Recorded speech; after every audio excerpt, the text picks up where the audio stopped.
खेमा प्रश्न उत्तर करेंगे। तो खेमा यह एक कहानी है और इसका हम पाठ का सारांश के रूप में अध्ययन भी करेंगे और साथ साथ इसका प्रश्न उत्तर भी करेंगे। चलते हैं कहानी की ओर। उससे पहले यह एक कहानी जो है यह बाल मजदूर के एक जो निस्सरता के उभरते हुए कहानी के रूप में बाल श्रमिक को दिखाया गया है, जिसमें खेमा नाम का एक बाल क्या है मजदूर है, उसकी यह कहानी है। खेमा मात्र 8-9 वर्ष का बालक है जो कि बाल श्रम करता है। उसका रंग गेहुआ, 3.5 फीट की लंबाई, खाकी निकर और पैरबंद लगी कमीज, तुतलाती बोली वाला वह बच्चा कसारा के चाय के दुकान पर काम करता है। कसारा जो है कौन है, तो उसका मालिक है। और कहानी क्या है, तो खेमा के बारे में है। आपसे पूछा जा सकता है कि कसारा कौन था, तो खेमा का मालिक था। मालिक कसारा चाय बनाता है और खेमा ग्राहकों को चाय पहुंचाता है, फिर गिलास को धोकर टेबल पर रखता है। खेमा दुकान खुलने से लेकर दुकान बंद होने तक कसारा के हर एक बातों को मानता हुआ आगे अपने काम में जुट जाता है। अगर कसारा डांटता है या गाली भी देता है तो खेमा चुपचाप अपने काम में लगा रहता है। एक दिन खेमा ने कसारा से कहा, काका पैर जलता है, चप्पल ला दो। आप भी देखे होइएगा, कहीं होटल में आप जाते हैं, कुछ खाते हैं, तो वहाँ पर जो साफ़ सफाई करने वाला होता है वो बाल मजदूर होता है। आप लोग होटल में देखिएगा, वहाँ पर बहुत सारे बाल मजदूर आज भी हमारे समाज में, आज भी हमारे होटलों में देखने को मिलते हैं। खेमा की बात सुनकर कसारा बौखलाया और कहा, अभी रख दूंगा चप्पल सिर पर, चल अपना काम कर, बड़ा आया चप्पल पहनने वाला। खेमा जब जाता था तो उसका पैर उस समय जलता था, इसलिए वह क्या करता है, कसारा से कहता है कि काका एगो हमारा ला चप्पल ला दिया।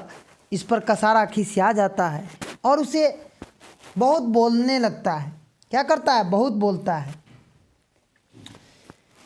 गर्मी का समय था, नंगा पैर जब जलने लगता है तो पैर पर पानी डालकर वह पैर के जलन को दूर करता है। खेमा ग्राहकों को भी भद्दी भद्दी गालियाँ सुनकर चुपचाप काम करते रहता है।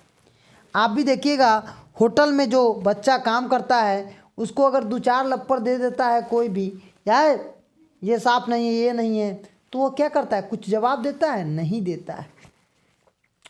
अगर कसारा खाते खाते उठ जाता तो खेमा उस जूठे हुए खाना को खाकर अपनी भूख मिटाता था। उसके लिए खाना का भी व्यवस्था नहीं था। वह जो कसारा छोड़ देता था वही खेमा खाता था। प्रायः दोपहर में जब ग्राहकों का आना बंद हो जाता तब कसारा सो जाता। कसारा के सो जाने पर भी खेमा नहीं सोता, बल्कि बैठकर कभी कभी झपकी मार लेता। झपकी मारने का मतलब है कुर्सिए पर बैठा रहता और आंख मूंद देता, क्योंकि काम वह बहुत करता था।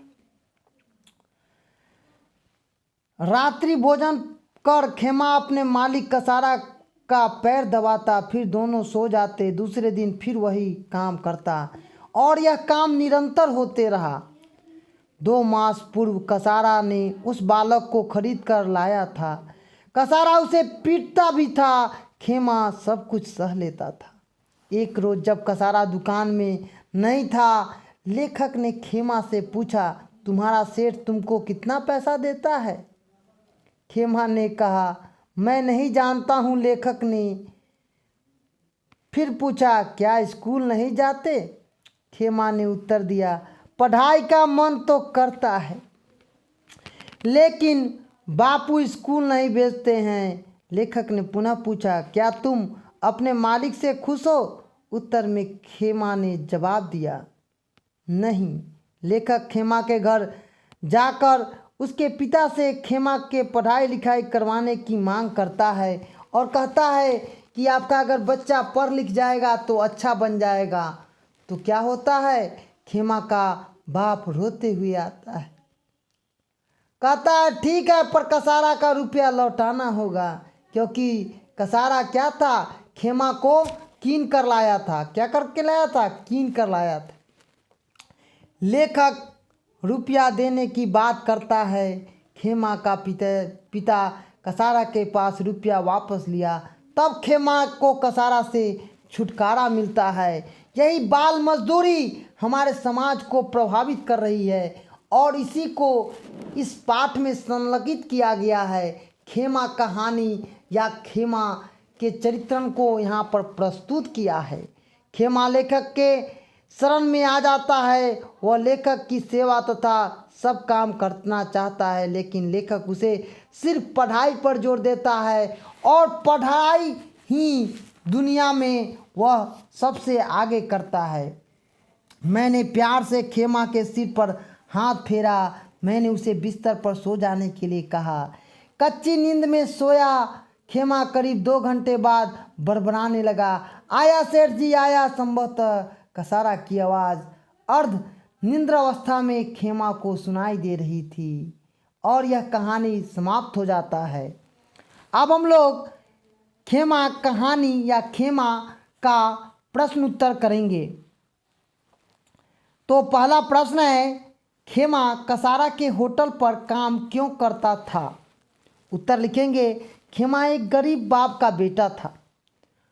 बाप अपने 4 बच्चों के भरण पोषण के भार से बचने के लिए उसे बेच दिया था। किसके हाथ? तो कसारा के हाथ।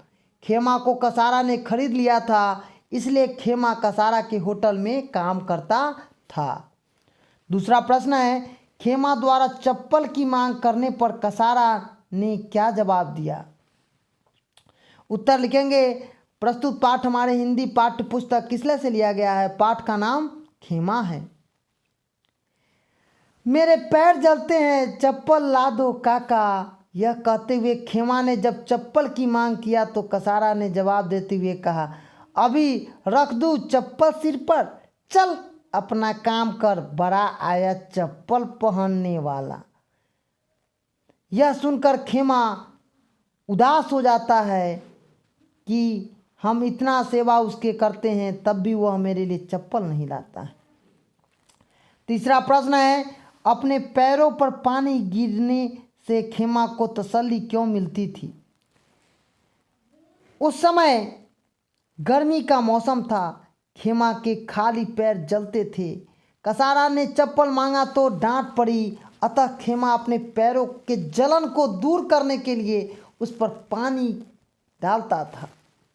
चौथा प्रश्न है, किन किन परिस्थितियों में खेमा के पिता ने उसे बेच दिया था? उत्तर लिखेंगे, प्रस्तुत पाठ हमारे हिंदी पाठ्य पुस्तक किसले से लिया गया है? पाठ का नाम खेमा है। खेमा के पिता गरीब थे।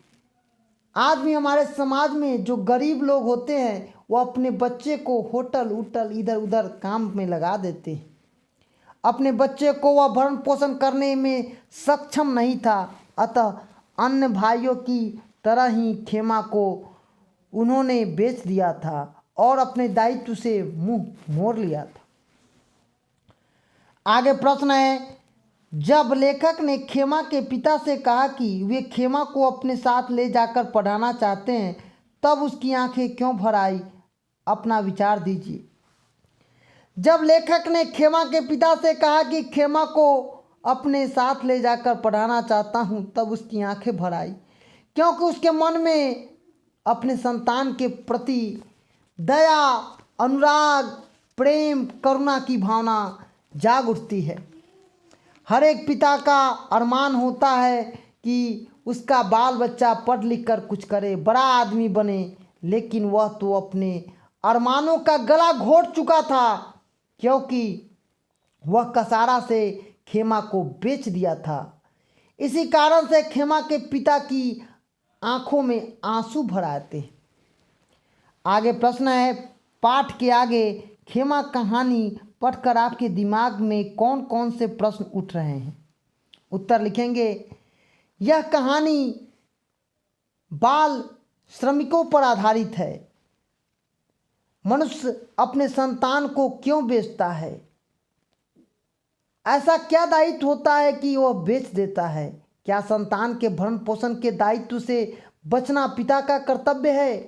संतान बेचने वाला मनुष्य क्या पशु नहीं है? क्या बाल मजदूर रोकने के लिए सरकार को कड़ा कदम नहीं उठाना चाहिए?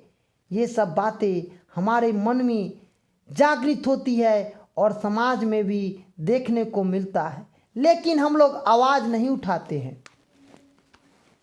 आगे प्रश्न है, कसारा से चप्पल मांगने पर खेमा को फटकार लगी, इसके बावजूद वह काम करने लगा। आप रहते तो क्या करते? उत्तर लिखेंगे, खेमा की जगह अगर हम होते तो क्या करते? खेमा के जगह अगर हम होते तो खेमा से यह कहते कि काम नहीं करता है। कसारा उसे डांटता है, गाली देता है, पीटता है और खाना भी नहीं देता है। इन सब से बचने के लिए खेमा की तरह हम सब कुछ बर्दाश्त करते हुए काम को करते, क्योंकि हम बिक कर आए हुए हैं और जो हमारा मालिक कहेगा वही काम हम भी करेंगे। इसीलिए हमारी भावनाओं का कोई यहाँ पर कदर नहीं होता है। आगे है, कसारा का होटल छोड़ने के बाद खेमा के जीवन में किस प्रकार का परिवर्तन आया, अपने विचार में लिखिए। जब वह कसारा का होटल छोड़ता है और वहाँ की जीवनी को छोड़कर जाता है तो वह एक संतुष्ट लगता है। वह पढ़ाई बड़े ध्यान और मग्नता से करता है। उसके खान पान रहन सहन में भी परिवर्तन आता है और उसके हौसलों में एक नई विचारधारा का संचार होता है कि हमें भी कुछ करना है। आगे प्रश्न है, बाल मजदूरी की किस तरह से समाज के अन्य कुप्रथाओं में प्रचलित है, इस पर चर्चा कीजिए। जैसा कि जानते हैं, भारत विविधताओं का देश है। यहाँ पर बहुत सारे धर्म के लोग रहते हैं। उसी प्रकार से बाल मजदूरी की तरह हमारे समाज में कई कुप्रथाएं हैं, जैसे बाल विवाह, जाति प्रथा, विधवा विवाह या विधवा प्रथा, डायन प्रथा। ये सब क्या है? ये कुप्रथा है। इन सब पर कानूनी रूप से रोक लगना चाहिए। जो कुप्रथाएं हैं उससे समाज विकृत होता है और ख़राब हो जाता है। तो इन सब चीज़ों से हमें परहेज करना चाहिए। आगे प्रश्न है, बाल मजदूरी समाप्त करने के लिए सुझाव दीजिए। उत्तर लिखेंगे, बाल मजदूरी को समाप्त करने के लिए मेरा सुझाव होगा, सबसे पहले सुझाव होगा कि बाल मजदूर रखने वालों को कड़ी से कड़ी सज़ा मिले। दूसरा होगा, गरीब बच्चों को पढ़ाई लिखाई के विशेष योजना तैयार की जाए।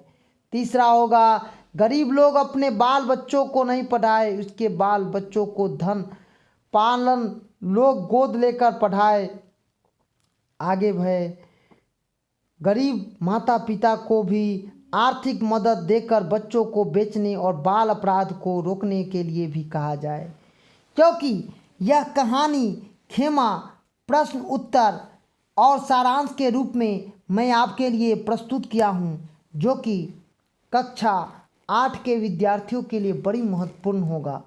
तो आज हम लोग खेमा कहानी का सारांश के रूप में अध्ययन किए हैं।